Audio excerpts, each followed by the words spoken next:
I came here at the campground, and halftime it's raining, and therefore I read a book, and one of the book is called World's Greatest Short Story. This is a Dover Thrift Edition. A very cheap book, but it's still in print, and very nice short story collection.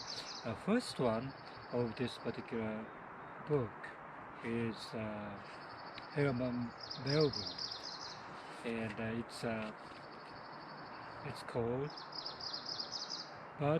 Bartleby, the Scrivener. Scrivener is, I think, what I understand is like copy when the writers write with a pen or whatever, and he transferred to the much better script or whatever. I think so.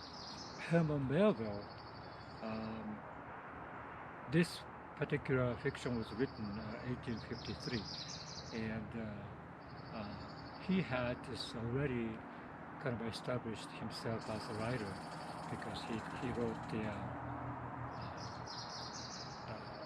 Moby Dick, which is the most favorite fiction of all time.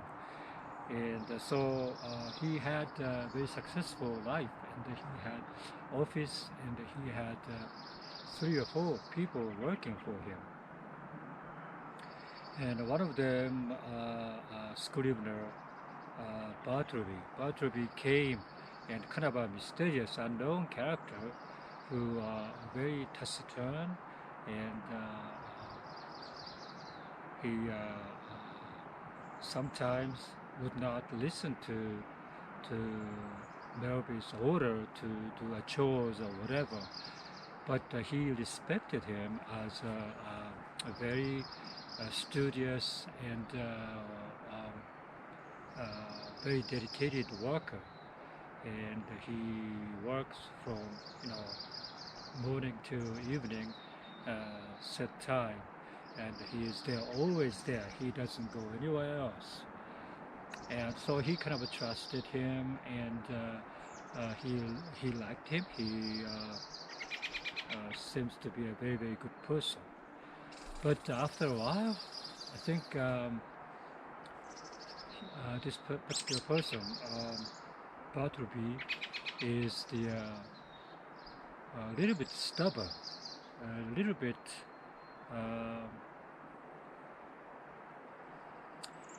not listening to the orders or whatever, but he still maintained a very good character.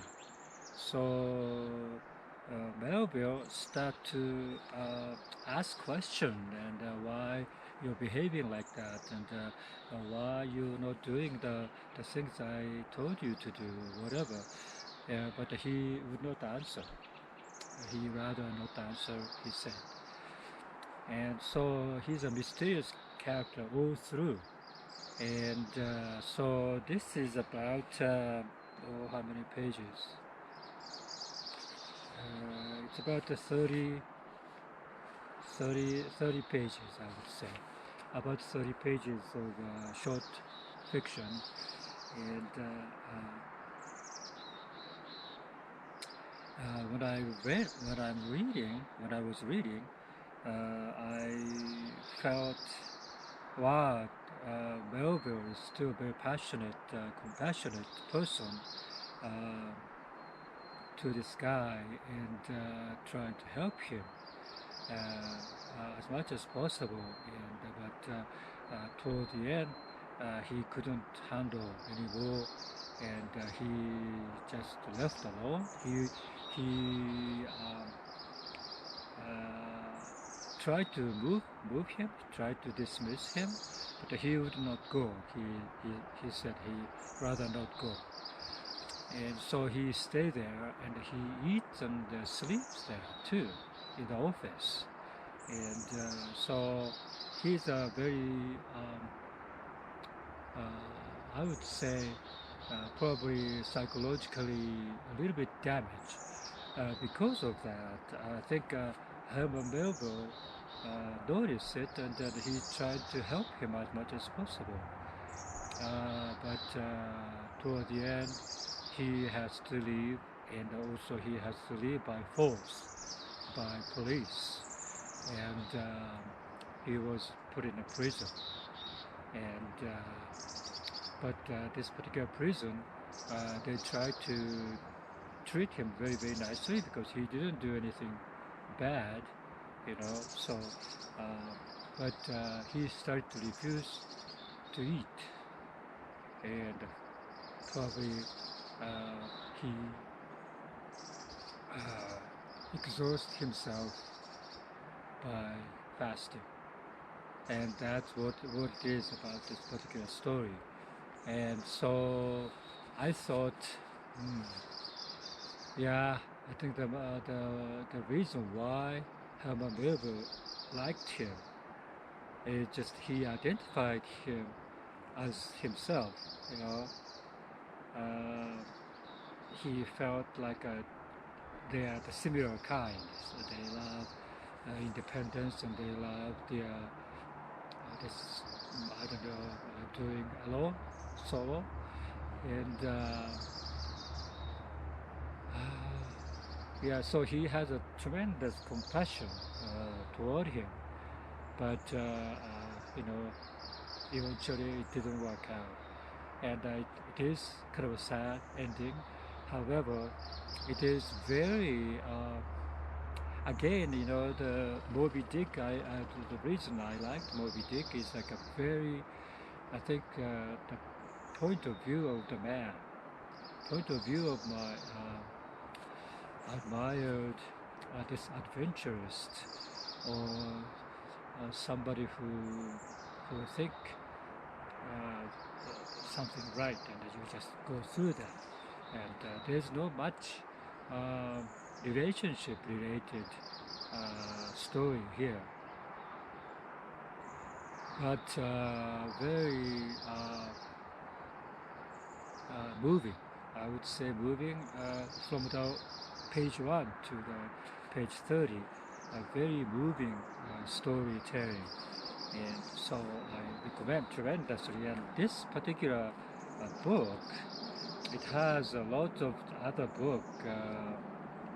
For example, Guy de Maupassant and Leo Tolstoy, Kipling, Gilman, I don't know him, Abdul, yeah, see, I don't know him either. Chekhov,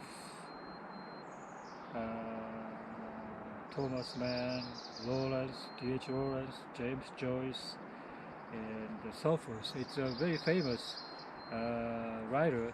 Among the writers, I don't know much. Virginia Woolf, Franz Kafka, Catherine Mansfield, Kawabata Yasunari Kawabata, Hemingway, Chua, John Updike. Okay, so this is the world's greatest short story, but the same editor edited by this editor is James James Delay. He had also other books, kind of two other books, like the greatest short stories of America and the greatest short stories of Europe, something like that. So I love this book. It's relatively easy to read, easy to handle. Other book I start to read this time is this, James Joyce, Dubliner. As a matter of fact, one of the section, I think this is like a short stories, you know, bits and pieces of life of the Dublin Ireland. And so one of the section, one of the chapter is in here, in this book as well. So I start to read this, and this is also kind of a very, very good writing. I think, you know, if you want to become a writer, he is, I think you want to love this, his style of writing, I think. That's what I felt. And I don't want to become a writer or anything, but I felt like with this like a textbook style of writing. I think that's my personal opinion. You know. Okay, but anyway, so this is two books I read. I started to read in this time of the camping. Okay, bye.